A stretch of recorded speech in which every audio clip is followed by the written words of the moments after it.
Good evening. Tonight is the first night since November that bars and restaurants that sell alcohol can remain open past 11 o'clock. Many of these establishments were losing money for the past 2 months because of the time limit set in place. Governor Asa Hutchinson set the directive to help reduce COVID cases in the state. Robert Arnold, owner of Charlie's Good Time Drinkery, says the bar does 70% of their business after 11 o'clock, meaning these last 2 months were rough. Arnold says he was surprised when the governor decided not to extend the directive, that he didn't even schedule people to work late hours. My managers had to work extra shifts, and that's what we'll do to get through this week and probably next week. But it feels so good to just be able to be open for regular hours again that I don't think anybody really cares. You know, we're just glad to be back to work. Governor Hutchinson says the curfew was lifted because COVID-19 cases in the state were starting to decline. And while these establishments are now open later, the 66% occupancy and mask mandate are still in place. Tonight, the Arkansas Department of Health reporting more than 1,300 new COVID-19 cases. This is nearly 500 fewer new cases than this time last week. Our active cases tonight have dropped below 17,000, and our hospitalizations have decreased to 750, which is a huge step in the right direction. Sadly, the virus took the lives of 11 Arkansans overnight. Tonight, President Biden is urging his COVID relief package must be passed now, saying Americans need the money. I'm not cutting the size of the checks. They're going to be $1,400, period. That's what the American people were promised. However, the amount of the stimulus checks, as well as who should be eligible, are still major debate points for Republicans. Canceling federal student loan debt is an ongoing conversation in the nation's capital right now. Tens of millions of Americans could be impacted. There's a clash between Senate Democrats, who are asking for a cancellation up to $50,000 in federal student debt, and President Biden, who is willing to eliminate up to $10,000 in student loans. This decision could impact Arkansas college students like UCA graduate Joanna Grana. She is pursuing her master's degree in arts of teaching at UCA. She owes $63,000 in student debt. So essentially, I already knew in the back of my mind, I have to pay it back.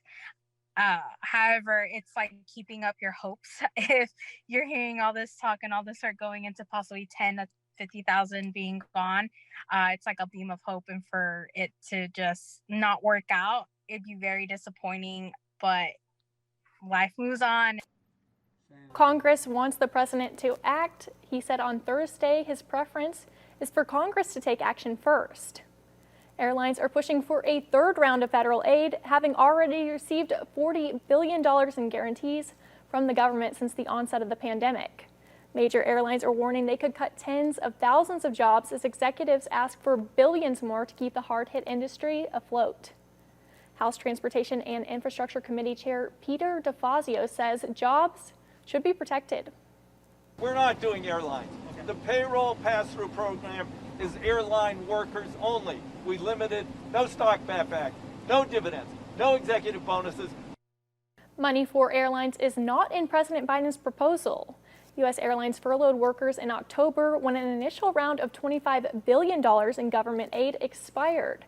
Then they recalled most of the affected employees after Congress passed an extension of payroll support in late December.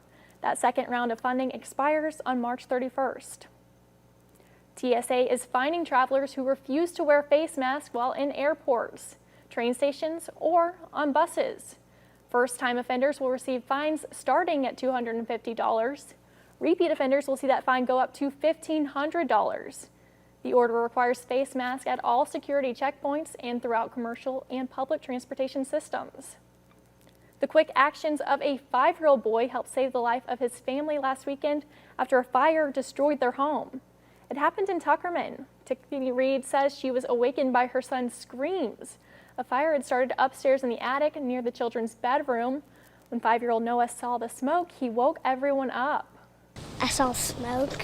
There's a fire, everybody go, there's a fire. And he's a hard sleeper. You can stand him up and he'll fall back asleep and act like no one touched him. So for him to wake up was a pure miracle. Tiffany says she's thankful that Noah spoke up and saved them all, and she's grateful for her community rallying around them and working to get them back on their feet. New tonight, a former substitute teacher in Northwest Arkansas has been arrested on accusations of sexual assault. 72-year-old Richard Forch is being held in the Washington County Jail. Forch was a substitute teacher for Rogers Public Schools, but a district spokesperson says his arrest is not related to his work at the schools. Police said the case involves a minor, but did not release further details. Some welcome news tonight, especially for those who spend a lot of time on Cantrell Road. The Arkansas Department of Transportation says they will soon begin repairing it. It's a lot of work that will take some big road closures. ARDOT will need to close all southbound lanes between highways 100 and 10. Northbound traffic will also be closed from Rodney Parham to the Cantrell Road interchange. This will take place next weekend.